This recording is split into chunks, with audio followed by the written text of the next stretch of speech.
ರಾಜ್ಯದಲ್ಲಿ ಕಾಂಗ್ರೆಸ್ ಪಾಳ್ಯದಲ್ಲಿ ಮೆಗಾ ಬೆಳವಣಿಗೆ ಆಗಿದೆ. ರಾಜ್ಯದಲ್ಲಿ ಸಂಚಲನ ಸೃಷ್ಟಿಸಿದೆ ಮೆಗಾ ಫೋಟೋ. ಅಧಿವೇಶನ ಒಂದು ಕಡೆ ನಡೀತಾ ಇದೆ. ಇದರ ಮಧ್ಯೆಯೇ ಡಿಕೆ ಶಿವಕುಮಾರ್ ಅವರು ಮಲ್ಲಿಕಾರ್ಜುನ ಖರ್ಗೆ ಅವರನ್ನ ಭೇಟಿಯಾಗಿದ್ದಾರೆ. ಸದಾಶಿವನಗರದ ಮಲ್ಲಿಕಾರ್ಜುನ ಖರ್ಗೆ ಅವರ ನಿವಾಸಕ್ಕೆ ಹೋಗಿದ್ದಾರೆ ಡಿಕೆ ಶಿವಕುಮಾರ್ ಅವರು. ಒಂದು ಕಡೆ ನಾಯಕತ್ವದ ಗುದ್ದಾಟ ನಡೀತಾ ಇದೆ. ಇದರ ನಡುವೆ ಯಾವುದೇ ಪ್ಲಾನ್ಗಳು ಇಲ್ಲದೆ ದಿಢೀರ್ ಅಂತ ಭೇಟಿ ಕೊಟ್ಟಿದ್ದಾರೆ. ಭಾರಿ ಕುತೂಹಲ ಕೆರಳಿಸ್ತಾ ಇದೆ ಡಿಕೆ ಶಿವಕುಮಾರ್ ಅವರ ನಡೆ.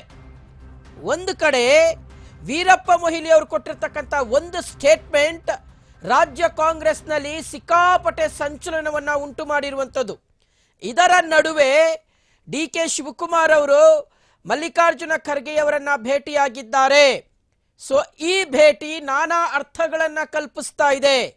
ಈ ಭೇಟಿ ಈಗ ನಡೀತಾ ಇರ್ತಕ್ಕಂಥ ಚರ್ಚೆಗೆ ಮತ್ತಷ್ಟು ಪುಷ್ಟಿ ಕೊಡ್ತಾ ಇದೆ.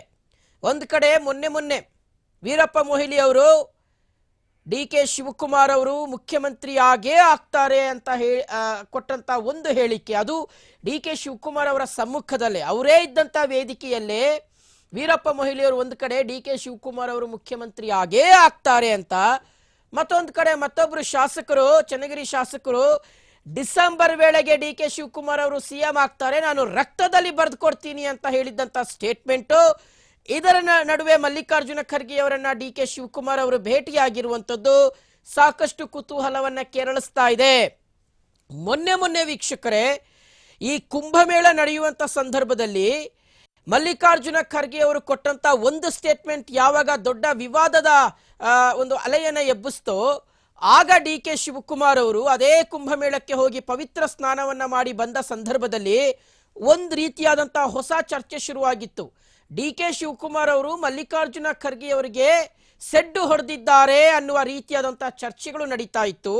ಅದಕ್ಕೆ ಪುಷ್ಟಿ ಅನ್ನೋ ಹಾಗೆ ಮಲ್ಲಿಕಾರ್ಜುನ ಖರ್ಗೆ ಅವರು ಕೆಪಿಸಿಸಿ ಅಧ್ಯಕ್ಷರು ಸೇರಿದ ಹಾಗೆ, ಒಂದಷ್ಟು ರಾಜ್ಯಗಳಲ್ಲಿ ನಾವು ಅಧ್ಯಕ್ಷರನ್ನ ಬದಲಾವಣೆ ಮಾಡಿದ್ದೀವಿ, ಇಲ್ಲೂ ಮಾಡ್ತೀವಿ ಅಂತ ಕೊಟ್ಟಂತ ಹೇಳಿಕೆ ಆಗಿರಬಹುದು.